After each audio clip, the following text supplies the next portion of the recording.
Hey, everybody, this is Darren Spader again with the Bay Area News Group, Mercury News, East Bay Times, here with Mike Lefkow, who is back, going to be predicting games again this fall. And we have a newcomer, a new kid joining us, Joseph Dykes from Chattanooga, Tennessee. Yes, sir. Joseph, welcome. Guys, here's how dedicated Joseph is out here. He listened to every one of our podcasts on his 2,500-mile trek from Tennessee out to the Bay Area. Joseph, what'd you think? It felt like you guys were there with me. I felt like I got to know you guys. By the time I hit, I think, New Mexico, I really felt like I knew Lefty and Darren. And then you knew a little bit about California. You guys were family. Very nice, very nice. And you knew all about Bay Area football too, huh? Bay Area high school football. And last year's Bay Area football. Maybe this year's a little different. Joseph, I mean, you've been out here now a month. You've been really, in the deep water here a little bit the last couple of weeks, dealing with the previews and the All Bay Area News Group position list, which you guys can all find at mercurynews.com and eastbaytimes.com.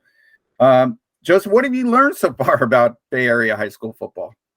I mean, what I've learned is that no matter what area of the Bay you go to, there's going to be 5, 6, 7 talented teams in that area. Like the concentration of talent, the talent's not concentrated in just one region of the Bay. You have great teams north of Oakland. You have great teams in Fremont, South Bay, up to the peninsula. Really, anywhere you go, you're going to be able to find a good game on Friday night or Thursday or Saturday night, depending on who's playing. Right. Before we get to our picks, I mean, we'll discuss a couple of hot button topics. One is NIL. I mean, I was just out at Pittsburgh last weekend to see their scrimmage, and Jaden Rashada was all over the news this summer with regards to his NIL situation at the University of Miami, where he is committed.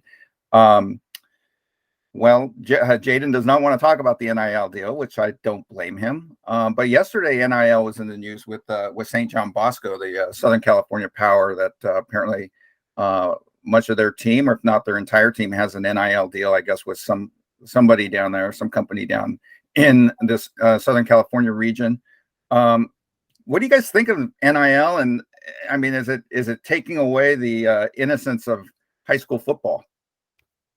No, I think it's totally taken away the innocence of high school football, but I'm not sure the innocence of high school football hasn't been disappearing for the last 10, 12 years. I mean, it's no longer a level playing field. You've got your powerhouse schools, and then you've got everybody else, and this is just one more addition to it. But I do think it's kind of ridiculous that 15, 16, and 17-year-old kids are getting these NIL deals. I don't know. I'm old school, but I don't know. It leaves a sour taste in my mouth. I mean, what do you think? With NIL, I have mixed feelings about it because on one hand, you can't really fault someone for trying to make money doing, what they do. And if it helps their family financially, more power to them. But like Lefty said, certain schools certainly will have an advantage or certain players on schools will have an advantage getting those NIL deals. And you'll just see the rift between the haves and have-nots widen even more than it already does or already is. Ron Nichetti, the executive director of CIF, made it clear in a comment to Eric Sodenheimer from the LA Times that Eric posted this morning, in which Ron said, quote, "Our schools cannot participate in NIL deals on behalf of their student athletes. We may consider schools trying to do NIL deals with students' undue influence. Schools cannot be affiliated or anyone associated with the school." So the CIF at the top level made it clear that their schools cannot be involved in any of this. I mean, it would come across as like recruiting. So, right. But that's not the only issue going on at the high school level as we enter the 2022 season. Joseph, I mean, you immediately found out. I mean, we've got this has been going ongoing for a few years, but it seems to be worsening now. Is the referee situation where we're seeing a lot more Thursday games because of a shortage of refs. And I mean, there's a number of reasons that behind this, including what we wrote about last winter with basketball, like just the abuse that these officials take for very little pay. Is there, guys, and I'll start with you, Joseph, is there any way to resolve this issue, or is this just going to be something we're gonna see? And heck, I mean, before you know it, we're gonna have Wednesday games. I mean, who knows? I mean, what do you think, Joseph? I mean, I think that when it comes to referee shortage, it's really just going to come down to do parents, do fans, do players realize that they can't scream obscenities or berate these refs, especially at the under 12 level, U10, these little league games, because that's where referees start out, right? You're inexperienced ones, the ones that don't really have that experience or that know yet. Well, if they're getting weeded out because of abuse at the lower levels, what we're seeing now is that it's now trickled up to the high school level, where you have guys who have done it for a while. It's just there's no replacements lining up for these guys when they decide to hang it up. Right. Lefty, real quickly, what are your thoughts on this issue? Well, I think one way to alleviate the problem is you just have to start paying these officials more per game. I mean, high school football is taken so seriously now. I don't know if you're going to stop coaches and parents and even the players from yelling and screaming obscenities at the officials. So my solution would be, hey, I mean, if you can do NILs for players, give these officials some money. Right. But knock up their pay another $5-10 an hour. I go back to the innocence of high school football. I think that it's ridiculous. I mean, to me, I mean, even if you were to give them a few extra more dollars, I mean, nobody needs to be taking the abuse like we've heard through the years directed at these guys. I don't think they need to be out there being sworn at and whatnot. I think there needs to be some decorum and hopefully we can get a turnaround. I obviously don't think that's going to happen, but in my wildest dreams, I would hope that it would get better. But real quickly here, I mean, a couple other storylines going into the 2022 season before we get to our picks. De La Salle football will be again at the forefront of the theme, one of the themes of the season, coming off their historic losses last year to St. Francis and Folsom. Well, they get St. Francis and Folsom on their schedule, along with Serra, which represented NorCal in the top division at the state championships last year. So De La Salle can restore its reputation, or it can damage its reputation even further. So, Lefty, which direction do you think the Spartans will head in 2022? I think it's going to be a good season for De La Salle. I mean, from what I've been told, they've got a real strong group of linemen. Maybe their skill players aren't quite as good as they've had in past years, but if they have the type of linemen I've heard they have, I think De La Salle is going to be a real good football team again this year. If I were going to, I agree with De La Salle being number one in the preseason rankings. Joseph, obviously you're new to the scene. Your predecessor predicted last year that De La Salle would lose to a NorCal team, so he hit it right on the head. Any thoughts, real quickly, on the Spartans? Well, first of all, shout out to Evan Webeck, doing a great job with the Giants right now. And I mean, you had a quote in your story about Monday Morning Lights about how Jeremy Allenboss, Justin Allenboss said that teams aren't afraid of De La Salle anymore, which I thought was a very very interesting quote. I'm with Lefty here. I think that teams will be more afraid of De La Salle after this season. I think they're going to have a good year, like he said. They have a great offensive line, and in high school football, if you have a great offensive line, that can cover up for a lot of things. Right. Just get the ball, run that veer, pass every once in a while, and they're going to be tough to stop. I'm with you guys. I think they're going to have a very good season. I think they deserve to be number one, given what they've got on their roster, and we'll see how it all unfolds. I mean, they've got a really, really, really tough schedule, along with Serra. I mean, you look at Serra, tip of the cap to Patrick Walsh, tip of the cap to Justin Allenbaugh, tip of the cap to Greg Calcagno, and Doherty over at Folsom. I mean, these guys, they could have scheduled, out of state competition or whatnot. No, they scheduled the best of the best in NorCal going at it in the first month of the season. And it really doesn't get any better than that. No. You talk about the fear of De La Salle. I think that's over no matter what De La Salle does this year, because the way high school football is now, you have your elite schools. I mean, why would Serra ever be afraid of De La Salle or St. Francis or Folsom or schools like this? I mean, I think what you're going to see more and more is De La Salle is going to have great years, but are they going to be as dominant as they were under the Bob Ladouceur era? No. And so I don't think these top-level schools are going to fear each other. 1 year De La Salle's better, 1 year Serra's better, and that's just how it goes. All right. Well, nice discussion here, guys, but I think our viewers probably want to hear our picks. So let's start with game one on our list, which will be a Thursday game in Sunnyvale, where the Kings Academy will be at home to play Mountain View. Both teams have new coaches this year, although both of them are familiar with South Bay football. Tim Lugo, the longtime coach at Saratoga, is now the athletic director and head coach at Mountain View, taking over for Shelly Smith. And Dante Perez, who played at Valley Christian under Mike Machado, is now the head coach at the Kings Academy, taking over from Pete Laverado. Jaden Underwood is back for the Kings Academy. Mountain View won the game last year 31-0. I'm taking Mountain View. Who do you guys got?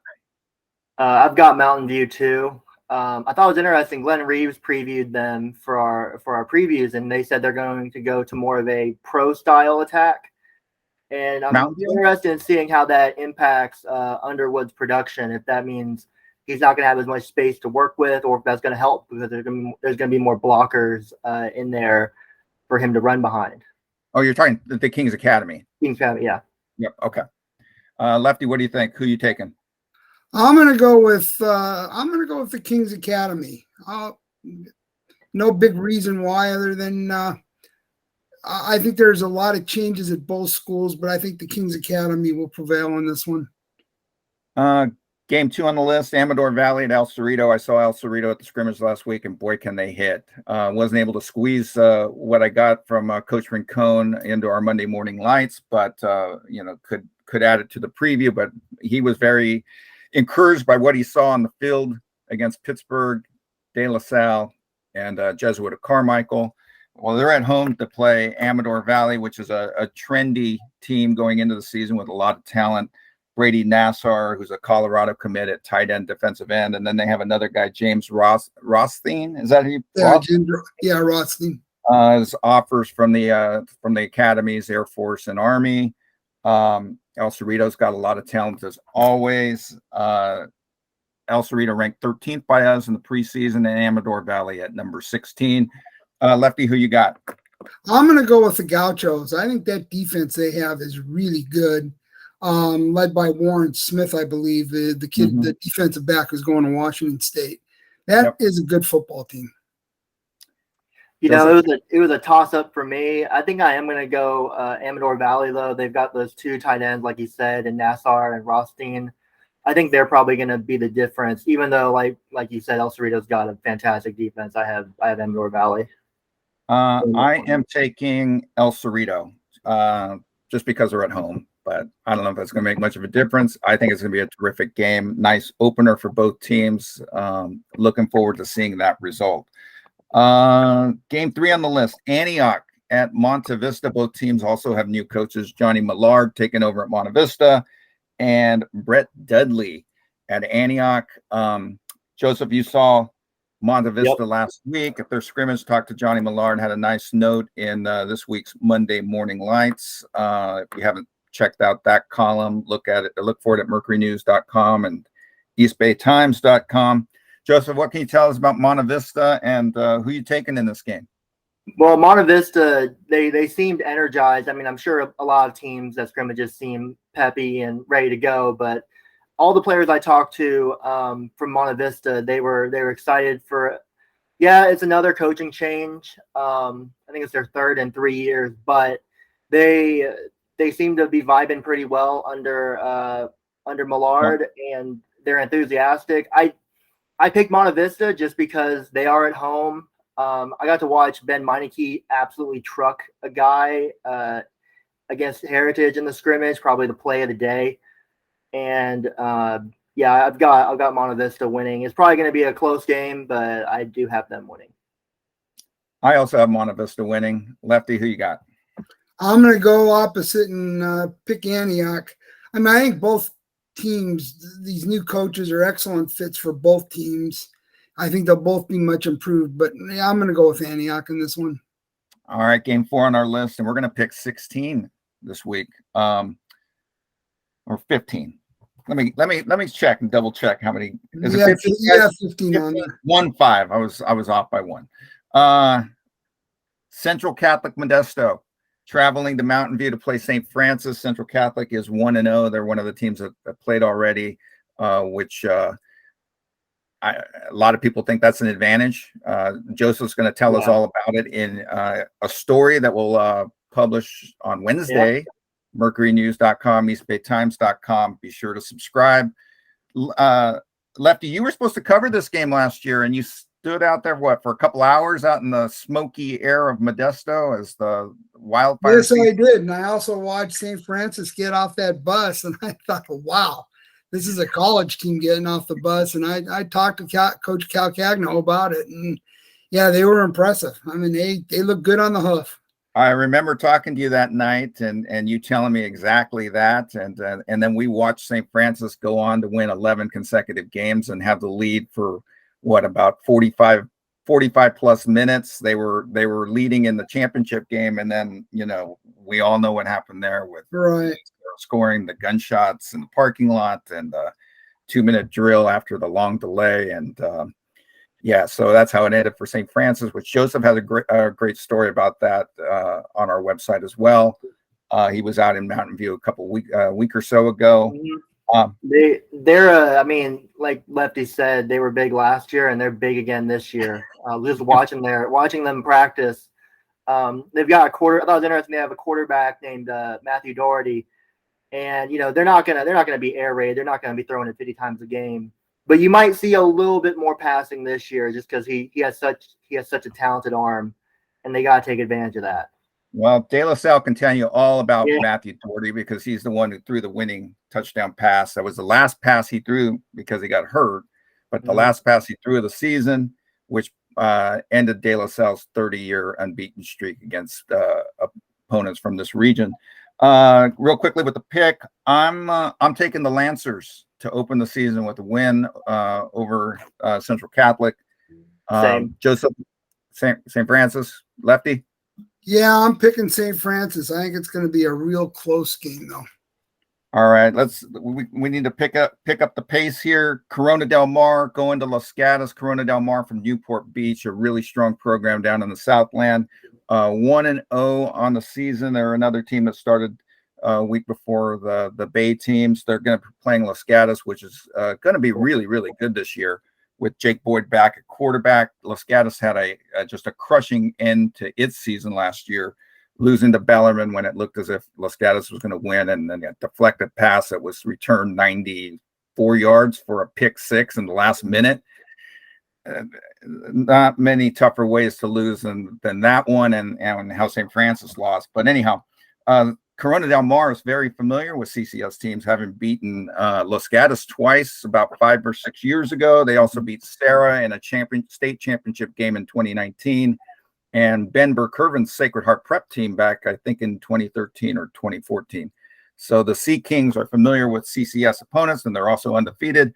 I'm taking Corona del Mar to win on Friday at Los Gatos, even though they're making the long trip. Lefty, who you got? I'm gonna go. I'm gonna go with Corona del Mar as well. I'm gonna go with Los Gatos. I got to talk to Mark Crail yesterday, and he did say that he expects Corona del Mar to play very fast, not just tempo wise, but he said their defense isn't the biggest defense in the world, but they're quick and they get to the ball quickly. But Los Gatos, they got their quarterback returning. They have their running back returning as well, and their linebacker Lucha Casal is probably one of the better linebackers in the Bay. And they're playing at home. So if they were playing at Newport Beach, I'd probably take Newport Beach, but I'm taking Los Gatos just because they're playing at home. Very good. On the next one, James Logan at California. California lost pretty much everyone from its really good team last year. James Logan, an up-and-coming team, ranked 17th by us. I'm going with Logan. Joseph, who you got? I've got James Logan too, but they graduated quite a few guys too, I think. Okay. Lefty? Yeah, I'm going with James Logan. All right. Miramane with Luke Duncan at quarterback. We think he's a UCLA commit. We think 247 Sports reports that he's a UCLA commit. Well, anyway, he's going to be playing his season opener on the road with Miramane. They're going to Berkeley. David Perry, the former Bishop O'Dowd coach, is back at Berkeley. Now the head coach. I'm going Miramane in this game, largely because of the quarterback. Lefty, who you got? Yeah, same reasoning. I think he'll make the difference in that game with Miramane winning. Yeah, I've got Miramane too, but I will say Berkeley's got a couple of 6'3" wide receivers that look like they can make plays downfield. So if they're going to win, I could see it. They're just bombing it up to those Jackson Harris and BJ Thurman, and they're just coming down with everything. But I still think Miramane probably takes it. All right. Palo Alto, St. Ignatius. St. Ignatius has its new lights, so they're going to be playing the night game on Friday at home against Palo Alto. Palo Alto with its new coach, David DiGeronimo, who was an assistant on those really good Pally teams about a decade ago, the one that beat Centennial Corona in a state championship game. That was back in the they had some good players back then. Devontae Adams. You ever hear of him? He was on one of those teams. Jock Peterson, ever hear of him? He was also on one of those teams. So, but I'm taking SI in this game. Lefty, who you got? I'm going to go with SI as well. Same, SI. All right. Kerry Crowley will be happy. Our night editor and former SI running back from about a decade plus ago. So, ninth game on the list, Pioneer at Santa Teresa, rematch of their CCS game from last year that went triple overtime with ST winning that one 45-42. ST has won the last 5 games between these teams, and I think they're going to make it 6 in a row. I'm taking ST at home. Joseph, who you got? I've got Santa Teresa too. Lefty? Yeah, make it the same, Santa Teresa. All right. This 10th game on the list was a tough one to pick. Rancho Cotati from up in the Santa Rosa area, traveling down to play Las Lomas. They played last year. Rancho won 38-35 last August, and then they played in the NCS championship game, Division III in 2019. So right with the season before the pandemic, and Rancho won 7-0. Las Lomas has lost 6 consecutive games in the Max Preps era. They're 1-6 against Rancho Cotati. Their only win was back in 2008. I think they're going to go to 2-6. I'm taking Las Lomas at home. Doug Lungero, I think, will have his guys ready, and they probably want this given what's happened against Rancho the last couple of times they played. So I'm taking Las Lomas. Lefty, who you got? I'm going to go with Rancho Cotati, although Las Lomas is good, and they've got Carnley back, and we'll see what happens. But I think Rancho's got their number. I mean, I think I'm going to take Los Lomas just because I saw they had a 5-star kicker, and shout out to Jesus Cano for putting that list together. And in high school football, if you have a good kicker, that can sometimes be the difference. So when we do this one next week and we find out that the kid hit a 45-yarder to win the game by 2, we'll give you a shout out. All right. All right, Lefty.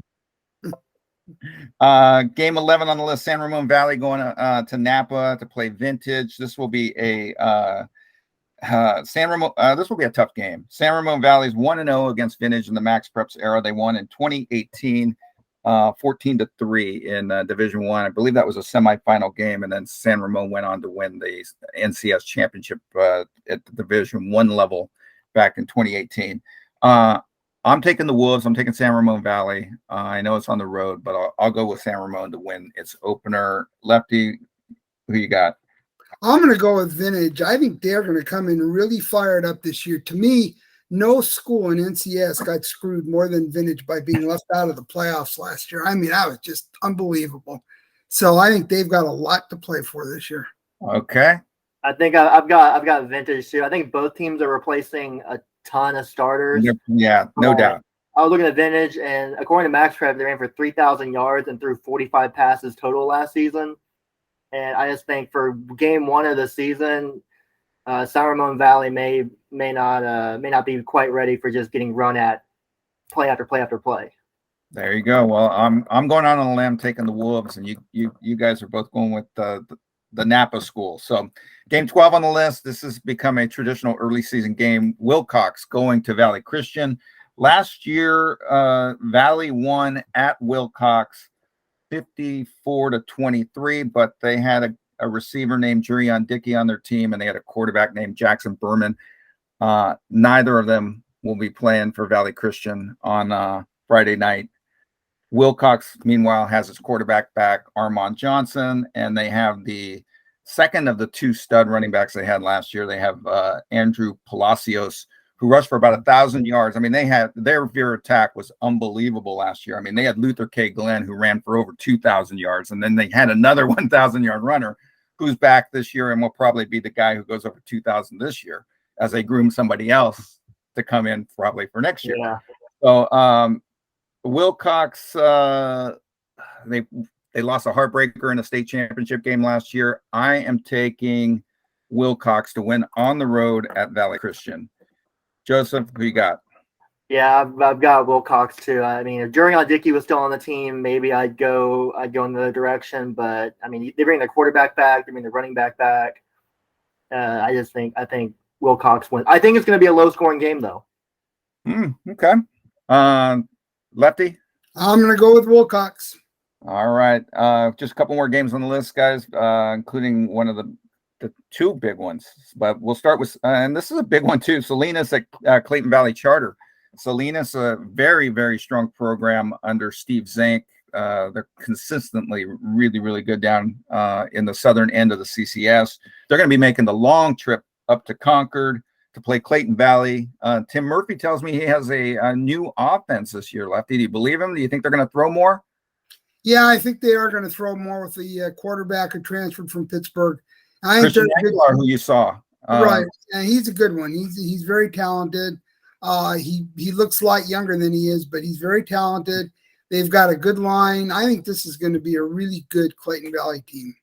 Well, you saw Christian beat a team in the NCS final last year, and that happened to be Clayton Valley. So now he's there transferring over. He was Jaden Rashada's backup last year, but got to play in the biggest game of the season, the championship game, the NCS, and won that one for Pitt, which was Pitt's first NCS title in 30 years. So anyhow, I'm going with Clayton Valley in this game. Joseph, who you I'm taking? going Clayton Valley too. By the way, nice feature on Christian Aguilar. Thanks. Again, check it out. MercuryNews.com and EastBayTimes.com and get that digital subscription. You get all this good stuff. Lefty, you taking Clayton too? I'm going with the Uglies. You're going with the Ugly Eagles. So all of us are going for Clayton. These last two on the list. The plan right now is for me to be in Folsom on Friday night to see the Serra Padres. The last time I saw them, they were walking off the field. Their tough loss to Modern Day in the state championship game. Well, they're going to be on the road to play Folsom, which the previous night lost in a state championship game after beating De La Salle in a regional the previous week. This was a tough one to pick. Yeah. This was a really, really tough one to pick. I did some research. This will be only the second WCAL team in the Max Preps era to play Folsom. Bellarmine in 2015, a game that I covered when Bellarmine had that great team, and they went there to Folsom for a regional championship game and ended Folsom's long home winning streak in one of the best high school games I have ever seen. It was 42-35 Bellarmine. I think this is going to be a terrific game. I'm even putting a score on this one. I think Serra is going to win 34-31. Joseph, you're up. I mean, Folsom, unfortunately, they lost their 4-star tight end last week to a season-ending injury.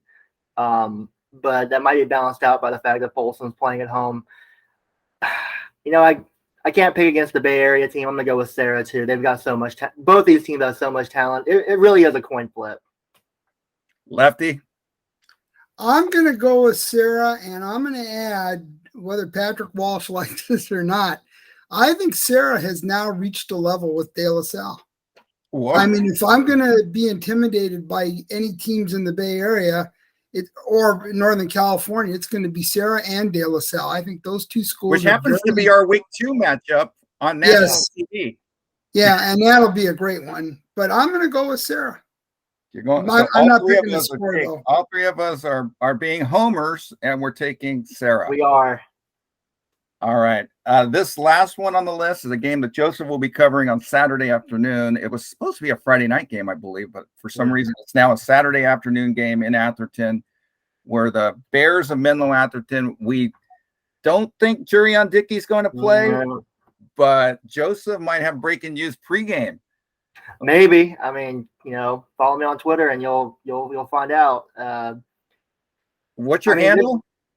At Joseph_Dicus. Very, very creatively named Twitter.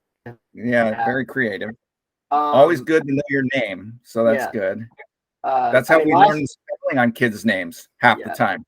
Yeah. Yes. I'll say last year they played 56-41, I think is the score. Bellarmine's coming out party. Yes, after some down years. Yeah, so I mean, it's another one of those games where even without Dickey, if he's not playing, there's still so much talent on the field. It's a toss-up. I'm gonna go with Bellarmine just because they have Ben Pfaff. They've got some other dudes on that team. But I wouldn't be surprised if Menlo-Atherton makes me look silly and just comes out there and it beats Bellarmine. I'm buying Bellarmine too. We ranked them 5th in our preseason top 25. Ben Pfaff, as you mentioned, he had a coming out party against Menlo-Atherton last year. I mean, if the Bells want to be in the class with Serra and St. Francis from their league, they have to win this game. And I think Bellarmine is going to find a way to beat Menlo-Atherton on Saturday. Like you said, Joseph, we could have egg on our face on Saturday evening, but I'm taking the Bells. Lefty, you're the last pick of our 2022 debut show. Who you got? I think this is going to be a breakout year for the Bells. I think they're going to beat MA. And I think they might be Serra's main challenger in the West Cal this year. So I really like that Bell team. I like that coach. I like that team. I like the MA coach too. But I think this is going to be a breakout year for Bellarmine. Well, they also have a tough schedule because I mean, penciled in. We never know where we're going to be, but I think Joseph, you're in line to see the Bells also in week 2 against McClymonds. Yeah, that's going to be a big time matchup. Yes, big. Lefty, early thoughts on that one? That game is at MAC, isn't it? It's the MAC season opener. So MAC is going to be a week behind. It's going to be maybe first game jitters, but I don't think they'll have many jitters. They're playing at home. No, MAC's not going to have any jitters, and I think it'll be a great game. I think Bellarmine, though, might be no picks yet. No picks. All right. I like this Bellarmine team. I don't know as much about McClymonds this year. Yeah. I know one thing I would do at McClymonds, though, is that I might use that game as the game to honor Bill Russell. There you go. Yeah. What a great thought. What a great thought. Maybe they are. Maybe we need to find that out, Joseph. We do. We need to find that out. Definitely. Anything else to add before we close week one, our week one prediction show? I'm just excited for the season to start. Last Friday we're all on social media and we see all the other California teams playing, and I'm like, oh, Bay Area, we're still doing scrimmages. So now we get to join the fun. There you go. Lefty, closing thought. Well, I'm kind of glad the Bay Area is starting a week later. I think starting last week is a little bit early, but I think there's a lot of good games. I think we're going to see at least one major upset, and it's going to be fun to see what happens Friday night. All right, guys, thanks for doing this. We'll do it again next week. Again, viewers, Bay Area News Group, look for our rankings at mercurynews.com, eastbaytimes.com, all of our coverage all weekend, scoreboard, game stories galore, the ever popular roundup on Saturday that includes as many schools as we can. So please sign up for that. What, Lefty? Digital subscription? Yeah, the digital subscription. There we got a deal going, right? It's like what, $1 it's going to be coming up. I don't know if that's out yet. There's a Labor Day deal coming up, but I just checked the other day that even the non-deals are not that. I mean, given the money here in the Bay Area, it's not that much. So sign up. Sign up. All right. Read our stuff. Take care, guys. All right. Bye.